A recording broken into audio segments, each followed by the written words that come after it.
நான் பணிபுரியும் அலுவலகத்தில் ஒரு சகோதரி என்னிடம் வந்து, அக்கா, இன்று எனக்கு பிறந்த நாள், இந்தாருங்கள் அக்கா, இனிப்பு எடுத்து கொள்ளுங்கள் என்றாள். நான் அவள் கொடுத்த ஸ்வீட்டை எடுத்துக்கொண்டு வாழ்த்து ஒன்று சொன்னேன். பின்பு அந்த சகோதரி என்னிடம் மிகவும் வருத்தப்பட்டு சில விஷயங்கள் சொல்லி அழுதாள். அந்த சகோதரி பிறந்த நாள் அதுவுமா? வருத்தப்பட்டு சொன்ன விஷயம்தான் என்ன? அவர் இப்படி சொல்லி அழ காரணம் என்ன?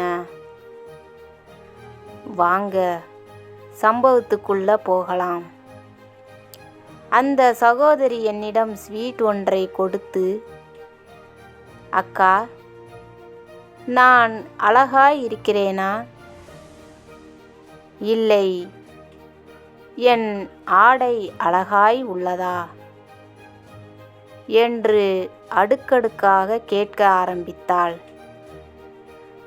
நான் அவள் கேட்ட கேள்விக்கு அனைத்திற்கும் ஒரே பதிலை சொன்னேன். உடனே அவள் அழுதுவிட்டாள். அப்படி என்ன பதில் சொன்னேன் தெரியுமா? சகோதரியே, நீ ஒவ்வொன்றாய் சொல்லி அழகாய் இருக்கிறதா என்று கேட்கிறாய். நான் தனித்தனியாக சொல்ல வார்த்தை இல்லை.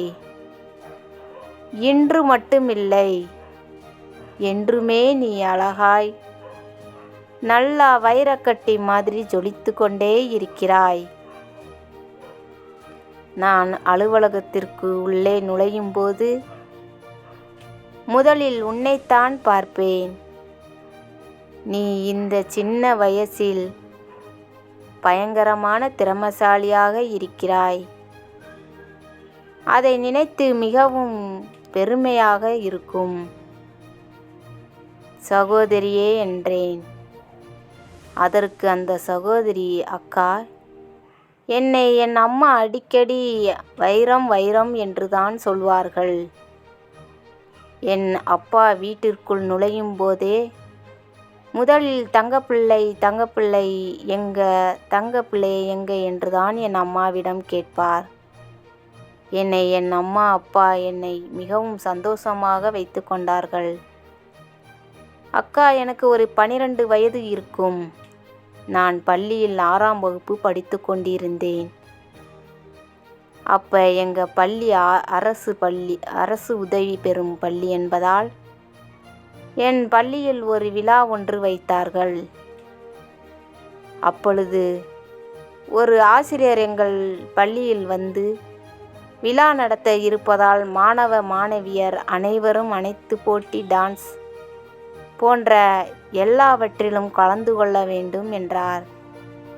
உடனே நான் பரதநாட்டியத்தில் சேர்ந்தேன். ஏனென்றால் நான் 3 வயதில் இருந்து பரதநாட்டியம் வெளியில் வகுப்பு போய் படித்து கொண்டிருக்கிறேன். பரதநாட்டியம் மற்றும் சிலம்பத்திற்கும் இவை இரண்டையும் பற்றி எனக்கு நன்றாக தெரியும். அதனால் அதில் சேர்ந்தேன். முதலில் பரதநாட்டியத்தில் சேர்ந்தேன். எனக்கு பரதநாட்டியம் பற்றி நன்றாக தெரிந்ததால் ஆசிரியர் ஒருவர் என்னையே எல்லா பிள்ளைகளுக்கும் கற்றுத்தர சொன்னார். நானும் கற்றுக் கொடுத்தேன். சிலம்பும் அப்படித்தான் கற்றுக் கொடுத்தேன். பின்பு எங்கள் பள்ளியில் நன்றாக திறமை உள்ளவர்களுக்கு கலெக்டர் கையால் பரிசு வழங்கப்படும் என்றார்கள். நான் மிகவும் சந்தோஷப்பட்டேன். கலெக்டர் வந்தார். முதல் பாடலாக பரதநாட்டியம் டான்ஸ் வந்தது. நான் முதலில் நின்றேன். உடனே ஒரு ஆசிரியர் வேகமாக மேடை ஏறி வந்து என்னை அனைவருக்கும் பின்னாடி நிற்க வைத்து விட்டார். எனக்கு அழுகை வந்தது. அங்கே என்ன நடக்குது என்று எனக்கு தெரியவில்லை. ஆனால் மனதை தேற்றிக்கொண்டு, நாம் சிலம்பத்தில் இருக்கிறோம் அல்லவா, அப்படி என்று நினைத்து சந்தோஷப்பட்டேன். ஆனால் அதுவும் நிலைக்கவில்லை. அதிலேயும் என்னை பின்னாடி தள்ளிவிட்டார்கள். எனக்கு மிகவும் கோபம் வந்தது. நன்றாக ஆடத் தெரியாதவர்களுக்கு கலெக்டர் கையால் பரிசுகள் வழங்கப்பட்டது. நான் வேகமாக வீட்டுக்கு வந்து, அம்மா என்னை கொன்றுவிடுங்கள் என்று அழுதேன். மறுநாள் என் அம்மா பள்ளிக்கு வந்து கேட்டு சண்டையிட்டார்கள். அதற்கு ஒரு ஆசிரியர் சொன்னார், உன் பிள்ளை கருப்பாக இருக்கிறாள்.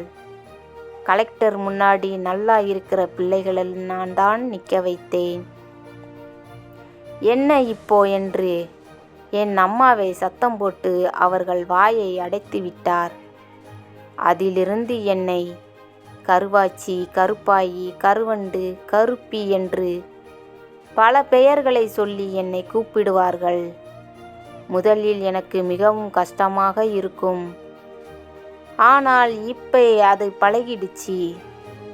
பள்ளியிலும் சரி, கல்லூரியிலும் சரி, உறவுக்காரர்களும் சரி, நான் கருப்பாக இருப்பதால் எந்த விஷயத்திலும் என்னை கேட்க மாட்டார்கள், சேர்க்கவும் மாட்டார்கள். சமீபத்தில் என்னை ஒருவர் பெண் பார்க்க வந்தார். அவர்களிடம் புரோக்கர் எல்லாவற்றையும் சொல்லிவிட்டாரா என்று நான் திரும்ப திரும்ப கேட்டேன். சொல்லிவிட்டார்கள் என்று எல்லோரும் சொன்னார்கள். மாப்பிள்ளை வந்தார். பெண் பார்த்துவிட்டு ஒன்றும் சொல்லாமல் சென்று விட்டார்கள். நான் வழக்கம் போல அலுவலகத்திற்கு வந்துவிட்டேன். என் உறவினர் ஒருவர் எனது தொலைபேசியில் பேசினார். நேற்று உன்னை பெண் பார்க்க வந்தார்கள் அல்லவா? அவர்களுக்கு உன்னை மிகவும் பிடித்திருக்கின்றதாம். மாப்பிள்ளைக்கும் உன்னை மிகவும் பிடித்திருக்கின்றதாம் என்று சொல்லிவிட்டு அவர்கள் அம்மா ஒன்று சொன்னார். நீ கருப்பாக இருப்பதால் வேண்டாம் என்று சொல்லிவிட்டார்கள் என்றார். அக்கா, நான் சாகும் வரை இந்த பிரச்சனை தொடர்ந்து வரும் போல என்று சொல்லி கவலைப்பட்டு அழுது கொண்டிருந்தாள். அந்த சகோதரிக்கு நான் ஒன்று சொல்கிறேன். சகோதரியே, எதுவுமே சுலபமாக கிடைத்துவிட்டால் அதன் மதிப்பு நமக்கு நிச்சயம் தெரியாது. கஷ்டப்பட்டு கிடைக்கும்போதுதான் அது நமக்கு மிகப்பெரிய பொக்கிஷம் மாதிரி இருக்கும். ஒரு நாள் நிச்சயம் உங்களை பற்றியும் உங்கள் திறமையை பற்றியும் தெரிய வரும். அப்பொழுது உங்கள் நிறத்தை பற்றி யாரும் குறை சொல்ல மாட்டார்கள். சகோதரியை